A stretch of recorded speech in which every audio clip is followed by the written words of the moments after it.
Assalamualaikum warahmatullahi wabarakatuh. Salam dan bahagia Bapak Ibu guru hebat. Pendidikan adalah tempat persemaian benih-benih kebudayaan dalam masyarakat. Dalam menuntun benih itu, pendidik hanya bisa merawat dan memperbaikinya saja, tetapi tidak dapat merubah dasarnya. Guru penggerak harus mampu menuntun tumbuh kembangnya murid melalui pembelajaran yang berpihak pada murid.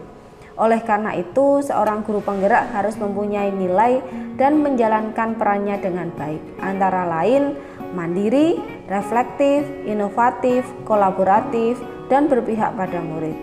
Peran yang harus dimiliki guru penggerak adalah menjadi pemimpin pembelajaran, menjadi coach bagi guru lain, mendorong kolaborasi, mewujudkan kepemimpinan murid, dan menggerakkan komunitas praktisi. Melihat peranan nilai sangat penting dalam kehidupan tingkah laku sehari-hari, maka rasanya penting bagi seorang guru penggerak untuk bisa memahami dan menjiwai nilai-nilai yang ada di guru penggerak. Guru penggerak diharapkan untuk mampu memimpin dan mengelola perubahan. Guru penggerak harus memiliki visi agar dapat memimpin perubahan dalam pembelajaran ke depannya agar sesuai dengan filosofi pendidikan Ki Hajar Dewantara.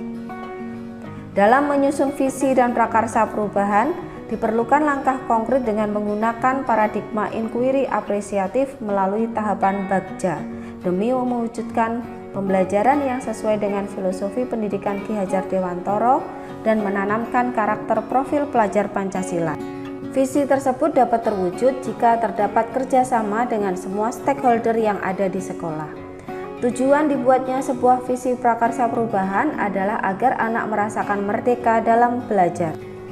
Bapak pendidikan kita, Ki Hajar Dewantara, mempunyai pandangan yang sejalan dengan Diana Goosen yang menyatakan bahwa untuk menciptakan murid yang merdeka, syarat utamanya adalah harus adanya disiplin yang kuat, yaitu yang memiliki motivasi internal. Jika kita tidak memiliki motivasi internal, maka kita memerlukan pihak lain untuk mendisiplinkan kita atau motivasi eksternal. Diana Goosen juga menyatakan bahwa disiplin diri dapat membuat seseorang menggali potensinya menuju kepada sebuah tujuan mulia, sesuatu yang dihargai dan bermakna. Dalam bukunya Restructuring School Discipline, Diana Goosen menyatakan ada 3 motivasi perilaku manusia. 1. Untuk menghindari ketidaknyamanan atau hukuman. 2. Untuk mendapatkan imbalan atau penghargaan dari orang lain.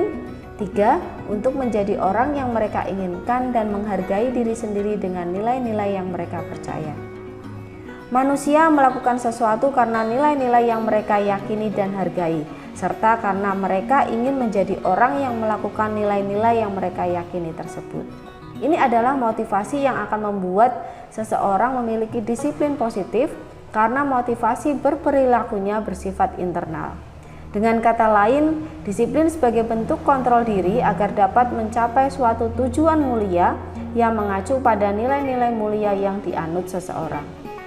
Nilai-nilai ini merupakan payung besar dari sikap dan perilaku kita yang berisi sifat-sifat positif manusia yang merupakan tujuan mulia yang ingin dicapai setiap individu. Sebagai pendidik, tujuan kita adalah menciptakan anak-anak yang memiliki disiplin diri sehingga mereka bisa berperilaku dengan mengacu pada nilai-nilai kebajikan universal dan memiliki motivasi intrinsik, bukan ekstrinsik.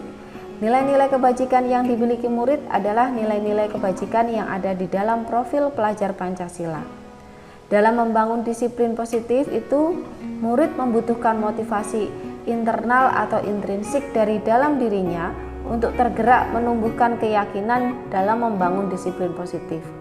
Hal inilah yang membuat murid tidak membutuhkan lagi hukuman atau konsekuensi, tetapi lebih membutuhkan restitusi karena apa yang dilakukan berdasarkan keyakinan mereka.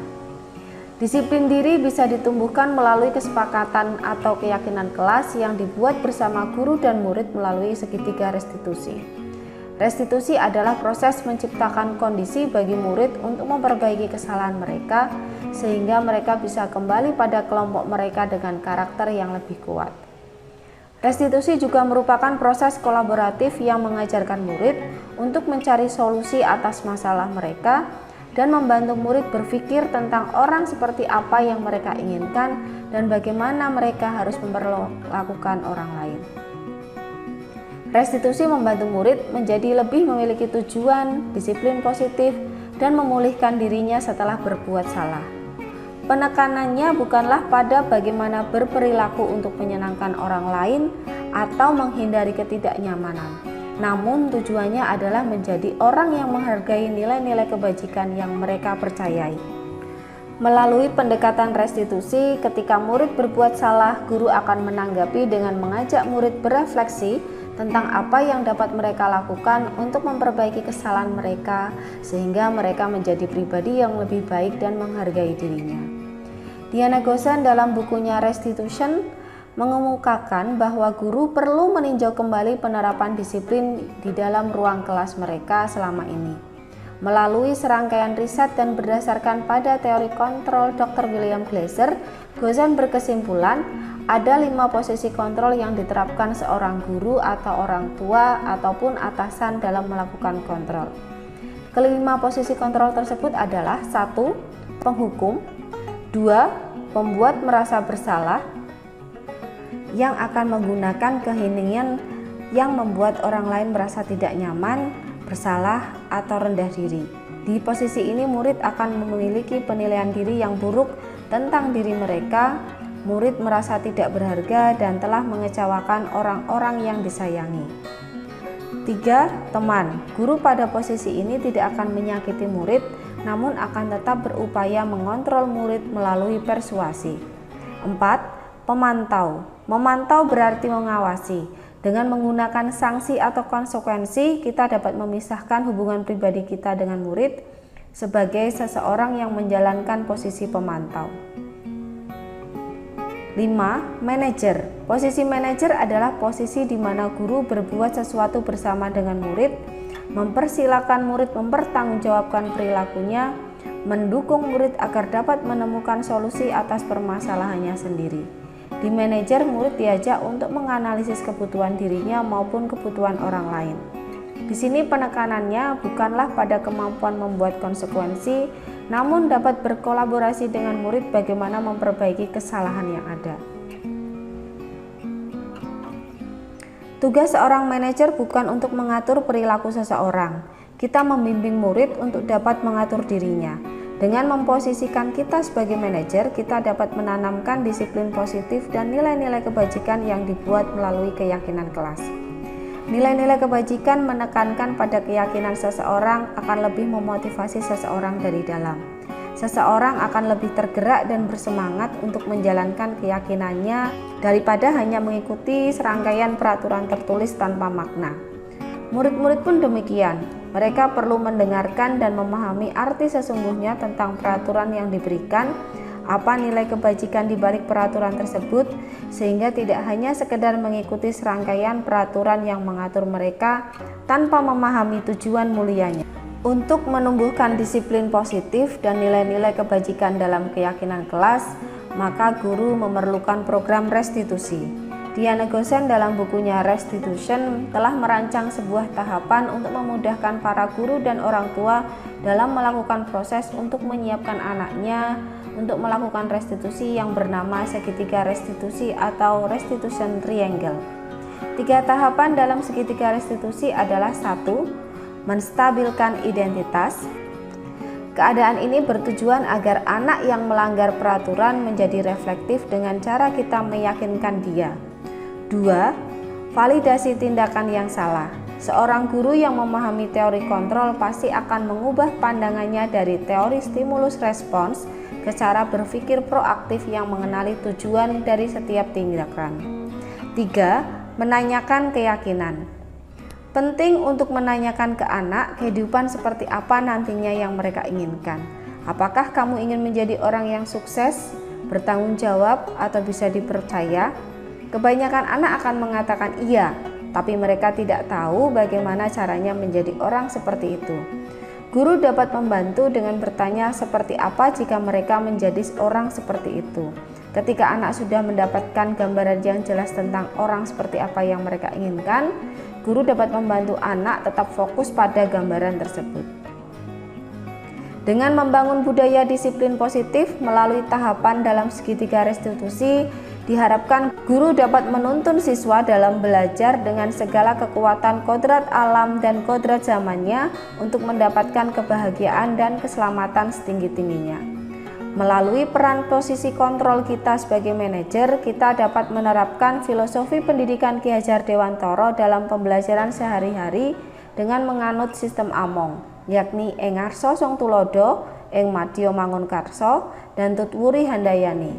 Dengan membuat kesepakatan atau keyakinan kelas bersama murid, maka kita sebagai guru dapat mewujudkan pendidikan yang berhamba pada murid. Dalam arti pendidikan haruslah berpihak pada murid yang disesuaikan dengan minat, bakat, dan kemampuan murid. Dengan memiliki visi prakarsa perubahan, kita dapat membangun atau menumbuhkan pembiasaan positif di kelas atau sekolah yang kita kenal dengan budaya positif dan menanamkan nilai-nilai kebajikan pada diri murid. Budaya positif akan menimbulkan rasa aman dan nyaman pada murid dalam belajar. Dengan memiliki nilai dan peran dari guru penggerak, kita dapat menjadi seorang manajer atau pemimpin pembelajaran yang menuntun murid untuk belajar sesuai dengan apa yang mereka butuhkan.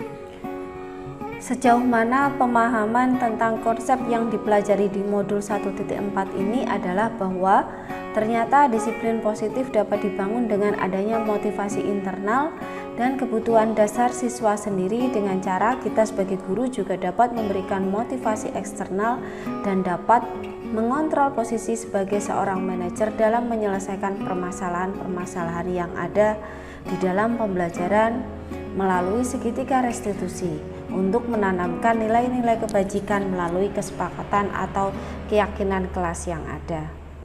Perubahan yang terjadi ketika menciptakan budaya positif di kelas maupun di sekolah adalah dalam berpikir untuk menciptakan budaya positif di sekolah ternyata butuh perjuangan dan kegigihan untuk menanamkan budaya positif ini dalam diri masing-masing warga sekolah.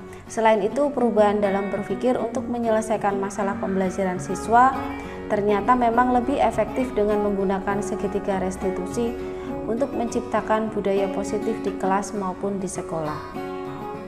Pengalaman yang saya alami terkait dengan penerapan konsep-konsep inti dalam modul budaya positif ini adalah ketika ada murid yang melanggar tata tertib di sekolah dan harus segera diselesaikan, tetapi sekaligus mendidik siswa untuk tidak mengulanginya lagi. Jadi ketika masalah itu ada, saya berpikir untuk menerapkan posisi kontrol saya sebagai seorang manajer dan menggunakan segitiga restitusi dalam menyelesaikannya agar dapat menumbuhkan budaya positif di lingkungan kelas dan sekolah. Murid SD tentunya berbeda dengan murid yang lebih tinggi tingkatan kelasnya karena tingkat penalarannya juga berbeda. Sekalipun tata tertib sudah dipasang, akan tetapi masih ada siswa yang melanggar. Hal ini membutuhkan kegigihan guru dalam menerapkan konsep inti budaya positif di lingkup kelas maupun sekolah melalui keyakinan atau kesepakatan kelas yang ada. Saat mengetahui adanya masalah tersebut, sepintas kaget dan emosi. Tetapi ingat dengan materi yang sedang saya pelajari di modul 1.4 ini, akhirnya membuat saya mencoba untuk mempraktekannya di sekolah. Dan ternyata malah berhasil tanpa emosi atau amarah dari siswa. Dan saya sebagai guru saat memberi pengertian kepada murid bahwa tindakan yang dilakukannya itu tidak benar. Saya juga merasa senang karena menyelesaikan masalah tersebut tanpa emosi dan dapat berpikir rasional dalam menuntun siswa mencari solusinya bersama. Hal yang sudah baik terkait dengan pengalaman dalam penerapan konsep ini adalah sikap dari siswa yang masih bisa diajak kooperatif untuk menyelesaikan masalah ini. Hal-hal yang perlu diperbaiki adalah kemampuan saya sebagai manajer dalam menyelesaikan masalah-masalah pembelajaran menggunakan segitiga restitusi untuk menanamkan nilai-nilai kebajikan pada diri siswa. Sebelum mempelajari modul ini, ketika berinteraksi dengan murid, saya lebih sering memakai posisi sebagai teman atau pemantau, karena saya masih sering melihat atau mengawasi murid yang mengulangi kesalahan yang sama. Perasaan saya sekarang lebih bahagia dan lebih puas karena saya mencoba untuk sering memposisikan diri saya sebagai seorang manajer dalam menyelesaikan sebuah permasalahan siswa. Perbedaannya adalah bahwa dalam menyelesaikan sebuah permasalahan tidak terlalu terbawa emosi dan bisa berpikir rasional untuk menuntun siswa mencari solusi dari permasalahannya. Sebelum mempelajari modul ini, saya pernah menerapkan segitiga restitusi ini ketika menghadapi sebuah permasalahan di dalam kelas, tapi hanya sampai tahap validasi tindakan yang salah, belum sampai menuntun murid untuk mencari solusi dari permasalahannya. Menurut saya yang masih harus dipelajari adalah bagaimana menanamkan konsep keyakinan pada diri siswa, karena hal itu bukanlah sesuatu yang mudah, terlebih lagi untuk anak usia SD. Dibutuhkan kegigihan dan semangat pantang menyerah dari guru untuk menemukan cara agar keyakinan itu tetap selalu terjaga dalam diri masing-masing warga sekolah. Budaya positif juga sangat perlu ditanamkan dalam lingkup pendidik dan tenaga kependidikan karena mereka adalah teladan langsung bagi siswa. Terima kasih, salam dan bahagia Bapak Ibu guru hebat, terus tergerak, bergerak, dan menggerakkan.